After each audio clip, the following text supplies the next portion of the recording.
Hey, folks, my guest today is Adam Jackson. He's the co founder of Brain Trust, the first user owned talent network that matches tech talent with clients. Before this company, he co founded Doctor On Demand, the popular video telemedicine provider with daytime talk show personality Dr. Phil. Adam, you ready to take us to the top?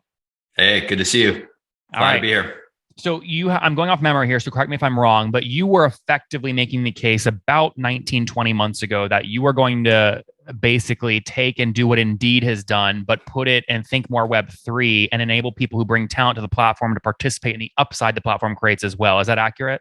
Yeah, you got it. And it's a slight difference from Indeed. So Indeed's like a job board. It's like, hey, we posted openings, somebody fills it, goes away. Brain Trust is actually a marketplace. So the difference being you post a job, we actually host a transaction on Brain Trust. All the reputation, work history, and all that good stuff actually accrues to you on Brain Trust. And so the whole process end to end happens on the marketplace. So it's not just a job board.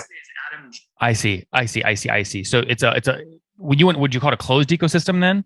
No, it's a labor marketplace. Okay, cool. Labor marketplace. So talk to me a little bit about what happened here. So it was 19 months ago.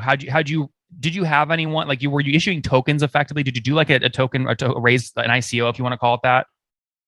Yeah, so we started out giving people tokens that were basically off chain and weren't real tokens in exchange for, they were like an IOU for a token, right? And they were in exchange for helping us bring in more talent, vet that talent, bring on more clients, onboard the clients, all the things that you would do as a normal company. You'd raise hundreds of millions of dollars for and have 25,000 employees. We invert that. You have the community do all the work. Our core teams only have like 30, 35 people working on them. And so last time you and I spoke, we were like just getting out the gate. Then COVID hit, remote work became the new normal. The Brain Trust model became really in demand. And then fast forward to September of 2021, last year, our token hit the Ethereum mainnet. Okay. And what does that mean for folks that are not familiar with crypto? Sure. Yeah. It just means the Brain Trust token, BTRST, is now live on the blockchain and can be given to anyone who helps the network. It can be bought and sold on Coinbase. It's a live token ecosystem. It's not a test net anymore. And so what value did people who you gave the fake tokens to before you were listed, how did they now translate into real value under BTRST? Yeah, it's totally market driven. So it's just, total supply and demand dynamics. When they were minted before the network, when they were IOUs, they had no cash value whatsoever. And it's a governance token. So there's a few different uses for it, but it's one token, one vote on the system. So all the rules of the network, like what fees should talent and clients pay, what should the product roadmap be, what should we build next? Those are all sort of determined through token voting. So it's a governance token. And then a recent protocol upgrade, the token is actually used. The network requires clients to pay their network fees in the Brain Trust token. So you have the protocol going out and buying its own token. Interesting. Okay. So when you listed this, I'm looking at coinbase.com/price/brain trust. In September last year, the token hit a value of $32.55. Hit a low in January, last month, of $2.13. Now it's up to like $5. What causes this kind of volatility? Well, crypto is really volatile. I mean, it's just such a nascent asset class. That I think, these tokens, people are still figuring out what they're worth to folks on the network. To make a clear distinction, like the cash value of the Brain Trust token is actually not relevant to the network, right? It's one token, one vote. The more tokens you have, the more influence you have over the network. So whether that token's worth 10 cents or $1 is not actually that relevant to the operation of the network. Oh, what's going on there, YouTube? Good to see you guys. Now imagine this. You love watching these interviews with SaaS founders, but imagine if we took all of the valuation data out from over 2,807 interviews I've done manually. Saves you a lot of time. Well, we've done this. We've built it into the beautiful interface inside of FounderPath. Check this out. I'll show you how you can access this in a second, but you log in, you connect your Stripe account, you see your valuation real time. You can see what it changed over the past 88 days and even set goals for valuation this year. Now, the secret to valuation is there's many different ways to value a SaaS business. So the reason you're going to see 3 or 4 different valuations inside of your FounderPath dashboard, this is all free by the way, is because depending on who's doing the buying of your SaaS company, you're going to get a different valuation. A VC is going to pay a different valuation. Private equity firm is different. If you're going to do a minority sale, that's different. And if you sell the whole business, that's a different valuation. You can see all those when I hover over here. Right, so the teal is what a VC would pay, yellow is what private equity, and red is if you sold the whole thing outright. Now, what's cool about this is not built off random data. Again, you guys hear these interviews on YouTube. All these data are built from real-time valuation data points founders share with us on the show. So Traction, 1.2 million, seed round, 3.7 raise. They sold 22% of their business. Go in here and filter by the event. Maybe you only want to see companies that have sold the whole business.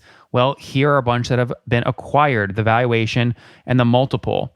Maybe you're going out right now and you're raising your seed round. Well, go in here and look at all this recent seed deals that went down, what they raised, what valuation they raised at, and what percent that they sold. There's never been a larger data set of SaaS valuations than what you can get now inside of FounderPath, and we're thrilled to bring it to you. All right, we're going to go back to the YouTube video here in a second, but if you want to check this tool out, if you want to jump in and sign up, you can check it out for free to get your valuation at this link, founderpath.com/products/valuations. Or if you go to founderpath.com and hover over products, click on get your valuation here, and go ahead and sign up to give it a whirl. Again, all that valuation data live right inside the platform. I hope to see you there. All right, let's jump back into the interview. Understood. But if someone goes, man, I really like this Adam guy. I want. Can they buy these tokens or do they have to earn them? You can buy them. Yeah. Well, they can't buy them from us. They'd have to go to Coinbase. Yeah, sure. But let's say I have no intention of bringing freelancers on to Brain Trust, but I believe in the vision and I think you're going to beat Fiverr over the long term. I might today go in and buy 10 BTRST tokens at $5 and then let the system keep doing its thing. And then one day, maybe it goes up to $60 and I want to cash out a little bit, right? So why do you say that the token value doesn't matter to the ecosystem? Isn't that an important part of this? I mean, it's not irrelevant, right? But the functionality of the token doesn't depend on cash value. Right. The folks that have earned, we've had, 40,000 plus folks earn tokens over the last couple of years in exchange for helping build the network, invite talent, vet the talent, invite clients. A lot of those, the vast majority of those folks have kept their tokens because they represent control, influence, voting power over the network. And that's where the cash value piece doesn't matter. Right. Mm-hmm. Like it's always one token, one vote, no matter what the token's worth in US dollar terms. So right now when I'm on Coinbase, it says there's 87.9 million BTRST circulating supply. And then under it says that's 35% of the total supply. Where's the other 65%? You got it. Yeah. The other 65% is basically sitting in treasury, waiting to be given out to further contributors. And who controls what the treasury spends money on? Two entities. First is the code itself. So the network software itself runs the referral engine. So if Nathan Latka comes in, it goes to braintrust.com, creates an account as a connector, right? There's talent who do the work. There's clients who hire the talent. And then there's connectors who are essentially people making intros. Nathan comes in, anybody can come in, get a code, unique code. And then if you refer talent and they start transacting, or if you refer a client and they start transacting, you're going to start earning bonuses based on a percentage of those transactions in the form of the Brain Trust token. Those tokens come out of treasury and it's all done via the code. It's a permissionless system, right? It's not like a person approving it. And then the second way is the community DAO. So the treasury, a big chunk of the treasury is controlled by community members through the grants program. You can apply for a grant on Brain Trust and let's say a group comes to the grants program on Brain Trust and says, hey, we're going to translate Brain Trust for the Asia Pacific region. And we're going to apply for a grant, for say, 500,000 B Trust to do that. If the community decides, hey, that's a good idea, they fund it, they vote on chain, and the funds, the tokens flow out of the DAO. So it's community controlled or software controlled is how those tokens are distributed. Currently, who is the biggest voter? Do you know who it is? I don't actually. It's a semi-pseudonymous network. I mean, if you go to actually, there's a leaderboard of people who've earned tokens. If you go to info.braintrust.com, you can see if you scroll down kind of 3/4 of the way through the page, there's actually a leaderboard of folks who've earned tokens for referring. So that's a good indicator right there. I see. Interesting. How many how many employees does Brain Trust have full-time working for you? Yeah. So this is kind of the interesting part. So Brain Trust is just the network, right? There's no Brain Trust Inc. behind it. There's now 7 core teams. So little companies that kind of like spend a lot of energy and resources building Brain Trust. Those 7 core teams probably have like 30, 35, 40 or so full-time employees. And so it's a relatively small Total or each? total. So it's a relatively small core group, but then you have 40 something thousand people in the community all contributing at some level, whether it's which of those cores are you part of? Like what, like because pre last year in September, you had to have something, right? You raised 5 million seed round in 2018. I'm assuming there was an entity that was the LLC that money went into. Yeah. It's my core team. It's called Freelance Labs. Freelance Labs. Okay. That is one of the 7 core teams. Yeah, you got it. I see. How many people are on your team? It's about 20 of us. 20 of you. Okay. Got it. So how do you pay those 20 people? We have a software development firm that makes money. Like it's a dev shop just like anybody else's. Most of the other nodes are either dev shops or sales groups that make money off servicing clients. I mean, the whole point of a user-owned network is to build the network as a public good. In our case, the public good is connect clients with the talent that need them. And so it's built and maintained and upgraded by our talent, right? Which is, it could either be individual freelancers who write code or design UI or write product specs, or groups like agencies like mine. Mm-hmm. Okay. And so what happened to the 5 million seed you raised in 2018, the 500K in 2020, the 18 million venture round in October 2020? Do they all now own a portion of your dev shop? They own tokens. So the investors, the purchasers in those rounds were purchasing tokens. And so, yeah, there's the equity in my dev shop's not worth anything. So I wouldn't, there's no reason to raise money. So how did you convert the 23.5 million you raised before you listed officially as a token in September of 2021? How did you decide how many tokens 23.5 million in equity raise should get? It was a pre-negotiated term of those rounds. Okay, I'm totally uneducated here, Adam. So if I'm writing you an $18 million equity check in October 2020, walk me through that negotiation. Yeah. So you've heard of SAFEs, right? Simple Agreement Future Equity. These investors bought SAFs, Simple Agreement Future Tokens.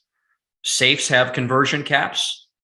SAFs have conversion caps, right? And so there was a conversion cap in the SAF. It's different levels for different SAFs, but they were all, somewhere below $1 basically. And that's the conversion price. The token value. Exactly. I see. So a SAFT is effectively, so I give you an $18 million check. We're saying, Adam, we're giving you this venture check so you can keep building the code so you can eventually list on Coinbase, launch your own token, launch your own decentralized network. But in order for us to write you this $18 million check, you're agreeing that when you do list, you're reserving a portion of the tokens for us, and the token value will be 50 cents for the 18 million. So 18 million divided by 50 cents, we can calculate how many tokens the VCs own. You got it. I see. So of the current out now, is the VC dollars, those are not the 65% in treasury, right? Those are the 35% in circulation, right? Most of the VCs are still locked up. Some that have been unlocked are in circulation. Okay, but the locked up ones are still in treasury. That's right. Oh, I see. So of the total 100% pie of all the tokens in treasury and in circulation, what percent we know this, right? What percent are owned by the VCs or investors before you listed? Around 22 or so percent. And how does that compare to other folks that have gone down this sort of same path you have? I think it's roughly the same ballpark. I think, so what's interesting is token projects on par kind of raise less money than equity projects. Because the community is doing more of the work, right? And getting more of the ownership, right? So like a typical startup who's 2 years old like us wouldn't have 45,000 shareholders, right? But we have 45,000-ish token holders, right? Because it's a more efficient way to sort of crowdsource development and upgrading of the protocol. I see. And so 45,000 token holders, including the 3 or 4 VCs that wrote checks beforehand. So those 4 or 5 folks control 22% of the total 100% supply of tokens. There was probably 140 investors in those rounds. Oh, so these were like super angels writing 100K checks, adding up to like 23 million. Yeah, there's a couple big VCs in there as well: Homebrew, True Ventures, Blockchain, Acme, Multicoin, Pantera, and then some strategic angels as well, like Scott Belsky, who's the CTO of Adobe, Robert Leshner, founder, CEO of Compound, folks like that. I see. Interesting. Okay, and someone listening right now might be going, well, wait a second. So what does Adam own? Right. So typically in an equity business, you would own whatever you haven't sold off the VCs and whatever you don't have in the ESOP pool, and whatever your co-founders don't own is what Adam has left. How should we think about that now? Yeah, I mean, founders will carve out a piece for themselves at the beginning, and that's typically kind of what they live with, and then they get diluted down. Beginning of what? The company formation in 2018, or when you listed as? Sorry, I lost your audio, Nathan. Yeah, sorry. Beginning being in 2018 when you launched the business, or when you listed? I don't know why I can't hear you. I don't know why either. Can you hear me now? So strange. Can you hear me now? Yeah. Now you're back. So I was just saying, when you say beginning, you mean when you launched in 2018 or when you first listed on Coinbase? When you launched in 2018. Coinbase listing is all that means is some portion of the tokens are now tradable. It doesn't change the pie chart. Yeah. Okay. Interesting. You create a little bit of liquidity, right? People can buy and sell. Yeah. So okay. How did you think about that? Right. When you launched the company, how much did you reserve for Adam?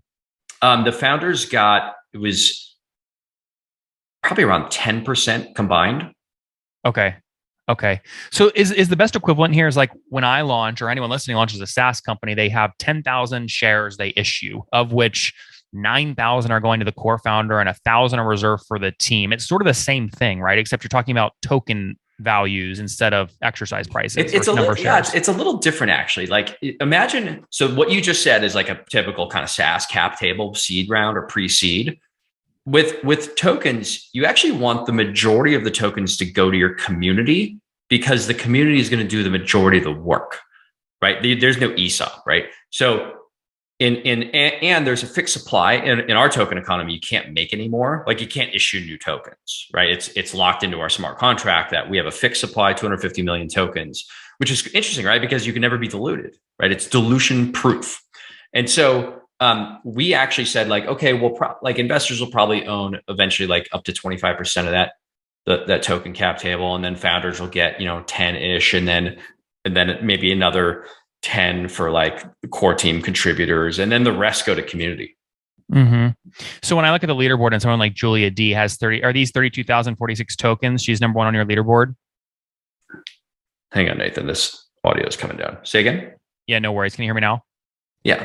So when we look at someone like Julia D, who's at the top of your referral leaderboard, when it says 32,046, that's the amount of tokens she's earned. I just don't understand what's going on with this audio. The top of the referral leaderboard is where I lost you. Yeah. Julia D owns 32,000 tokens. Yep. Those are tokens, right? 32,000 tokens. Yep. Okay. So you could argue at the current price of $5, she's created $160,000 worth of value by contributing to the network. Mm-hmm. Exactly. I see. Interesting. Okay. Interesting. And when we have on the right side, average market rates for like engineering, CentOS, Active Directory, Elastic Security, are these all of the 7 core teams, or are these outside developers wanting to contribute? No. So these are actually skills on the marketplace that transact. So look at, say like, Elastic Security, that's a DevOps skill. That means of all the clients hiring talent on Brain Trust for that skill, that is the average hourly rate. I see. Yeah. So it has nothing to do with core teams. That's all. This is all data just coming right off our marketplace. Okay, interesting. All right, last question. I started like 3 months ago getting notifications on my YouTube of people posting on your interview going like scam. Look, I don't know who these people are, right? Because they're anonymous. So we have to take this with a grain of salt, right? But Chase LeBlanc said scam. This username host who said rug pull pyramid scam. Did you do something 4 months ago that pissed off the community, or what could make them say something like this? All crypto assets are very price volatile, from the big boy Bitcoin all the way down to small tokens like ours. And I think when, retail traders lose money in volatile situations, they just call everything a scam. But you haven't had a lot of volatility between November 2021 and last month. It was between $5 and 250 versus volatility at the beginning where you dropped from 32 down to 5. I could see where they complained then. These were complaints 4 months ago. There wasn't a lot of volatility. How do you know when they bought? Well, these comments all started coming in 4 months ago. So when I go back to your price chart 4 months ago and go back to October of 28th, right between like October and November, the price was fairly stable. There's nothing to complain about. There's no big dip or gain. So I'm just trying to think, can you think of something that may have caused them to be upset 4 months ago? No. It was definitely the price. You're not looking at the chart right. If you look at from October 15th to November, pick a date, there was a lot of volatility. It went from $10.21 down to $5.93. 50% reduction. Is that a lot of volatility considering that when you launched, you went from $32 down to $9? That's way more volatility. I mean, that's losing 70% value, right? I mean, dude, if you want to know why someone called us a scam, you should call them up and ask them and have them on the show. Well, I don't know. That's why I'm taking this all with a grain of salt, right? These are random YouTube users. I'm trying to ask your prediction on what you're saying. Your prediction is because the token lost $3 in value. You're saying that's probably what caused people to be upset. That's the only thing I could think of. Okay. I mean, okay. I'm not running a scam. If that's your other question, like no. If I thought you were, I would have asked you, are you running a scam? And I wouldn't have given up until I got a good answer. That's not what I'm saying. I'm trying to ask you to predict why the perception of your business from two random YouTube video commenters are scam and pyramid scheme, and what you're saying is volatility in crypto and idiots on the internet. Yeah. Now, to counter that, the token value has increased over the past, $2.13 in January 21st. It's almost doubled up to today. Are you seeing, does activity increase on the system? Did you get an influx of applicants and the price goes up? Is there a direct correlation between utility value and the price or no?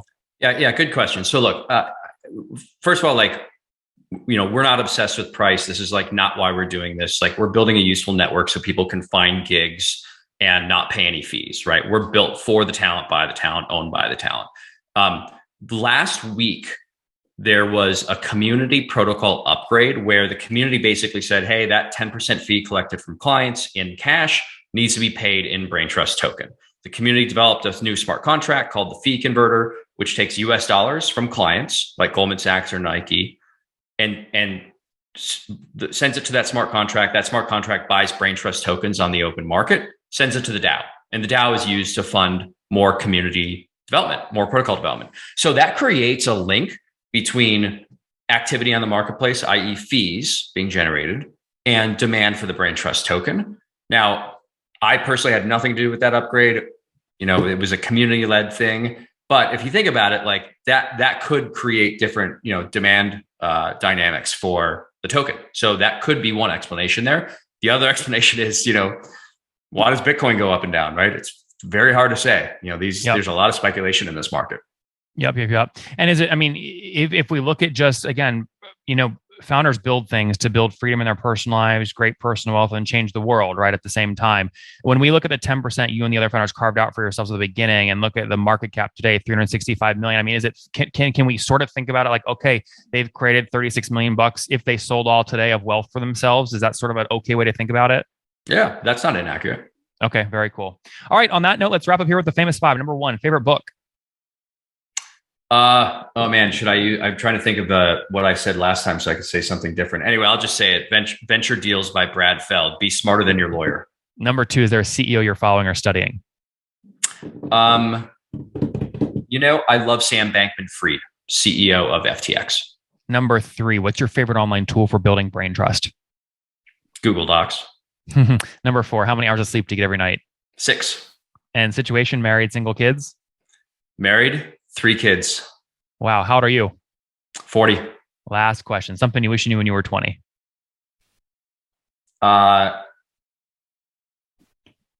Be more patient. Guys, there you have it. If he has his way, braintrust.com will eventually replace Fiverr, remove the middleman, and save more of the project revenue for the people actually doing the work and the ones bringing the talent to the marketplace in the first place. Finally listed on Coinbase, so it creates a little bit of liquidity under the BTRST token, 345-ish as of today, market cap value. But again, not doing it for that reason, really to build a marketplace where talent can find jobs, get paid, and keep more of the spread. Adam, thanks for taking us to the top. Thanks for having me, Nathan. Great to see you. One more thing before you go. We have a brand new show every Thursday at 1 p.m. Central. It's called Shark Tank for SaaS. We call it Deal or Bust. One founder comes on, 3 hungry buyers, they try and do a deal live, and the founder shares back-end dashboards, their expenses, their revenue, ARPU, CAC, LTV, you name it, they share it. And the buyers try and make a deal live. It is fun to watch every Thursday, 1 p.m. Central. Additionally, remember, these recorded founder interviews go live. We release them here on YouTube every day at 2 p.m. Central. To make sure you don't miss any of that, make sure you click the subscribe button below here on YouTube, the big red button, and then click the little bell notification to make sure you get notifications when we do go live. I wouldn't want you to miss breaking news in the SaaS world, whether it's an acquisition, a big fundraise, a big sale, a big profitability statement, or something else. I don't want you to miss it. Additionally, if you want to take this conversation deeper and further, we have by far the largest private Slack community for B2B SaaS